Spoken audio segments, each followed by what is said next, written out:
حضرت ابو ورقہ فرماتے ہیں کہ میں نے ایک دن حضرت علی رضی اللہ تعالیٰ عنہ کے ساتھ فجر کی نماز پڑھی۔ جب آپ نماز سے فارغ ہوئے اور دائنی طرف رخ کر کے بیٹھ گئے تو ایسے معلوم ہو رہا تھا کہ آپ بے چین اور غمگین ہیں، حتیٰ کہ جب سورج مسجد کی دیوار سے ایک نیزہ بلند ہوا تو انہوں نے 2 رکعت نماز پڑھی، پھر اپنے ہاتھ کو پلٹ کر فرمایا کہ اللہ کی قسم میں نے حضرت محمد صلی اللہ علیہ وسلم کے صحابہ رضی اللہ کو دیکھا ہے، آج ان جیسا کوئی نظر نہیں آتا۔ صبح کے وقت ان کی یہ حالت ہوتی تھی کہ رنگ زرد اور بال بکھرے ہوئے ہوتے اور جسم گبراؤد ہوتا تھا۔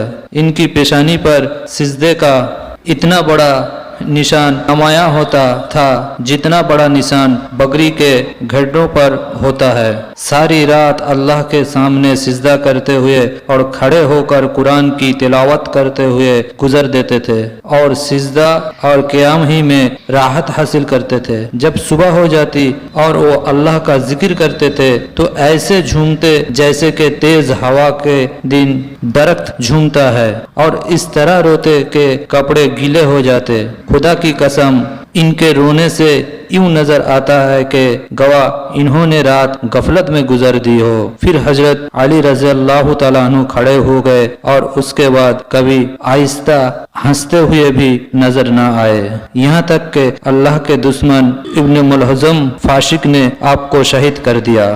حضرت زارا بن زمرہ کنانی حضرت معاویہ رضی اللہ تعالیٰ عنہ کی خدمت میں گئے تو حضرت معاویہ نے ان سے فرمایا کہ میرے سامنے حضرت علی رضی اللہ تعالیٰ عنہ کے بیان کیجئے۔ تو حضرت زارا نے کہا اے امیر المومنین آپ مجھے معاف کر دے۔ اس پر حضرت معاویہ رضی اللہ تعالیٰ عنہ نے فرمایا کہ میں معافی نہیں دوں گا، ضرور بیان کرے۔ تو حضرت زارا رضی اللہ تعالیٰ عنہ نے کہا اگر ان کے بیان کرنا ضروری ہے تو سنیے۔ حضرت علی اونچے مقصدات والے، بڑا ہی عزت والے اور بڑے طاقتور تھے۔ فیصلہ ان کی بات کہتے اور عدل انصاف والا فیصلہ کرتے تھے۔ آپ کے ہر پہلو سے علم پھوٹتا تھا، یعنی آپ کے اقوال و افعال اور حرکت کو علمی فائدے ہوتے تھے اور ہر طرف سے دنائی ظاہر ہوتی تھی۔ دنیا اور دنیا کی رونق سے ان کو دہشت تھی۔ رات اور رات کے اندھیرے سے ان کا دل بڑا مانوس تھا، یعنی رات کی عبادت میں ان کا دل بہت لگتا تھا۔ اللہ کی قسم وہ بہت زیادہ رونے والے اور بہت زیادہ فکر مند رہے۔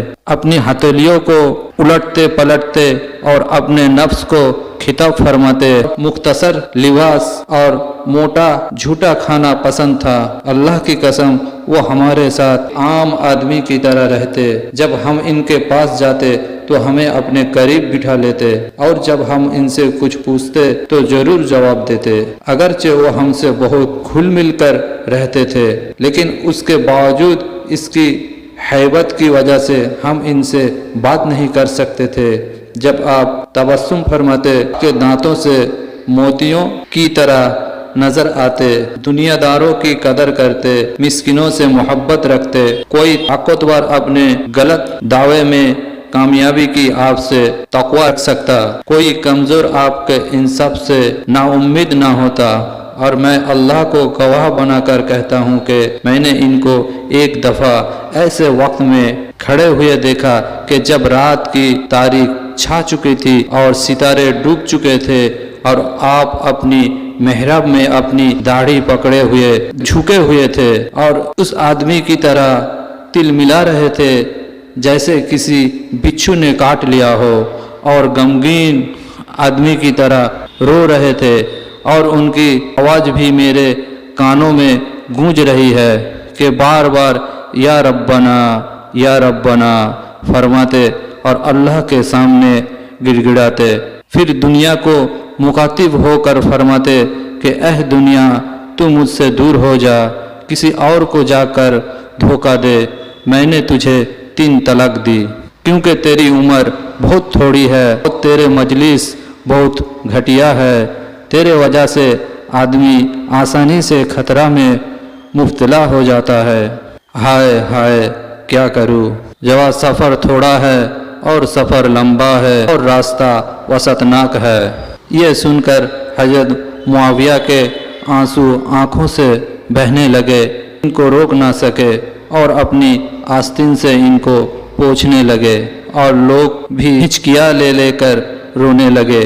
اس پر حضرت معاویہ نے فرمایا، بے شک ابو حسین یعنی حضرت علی رضی اللہ تعالیٰ عنہ ایسے ہی تھے، اللہ ان پر رحم نازل فرمائے، آمین۔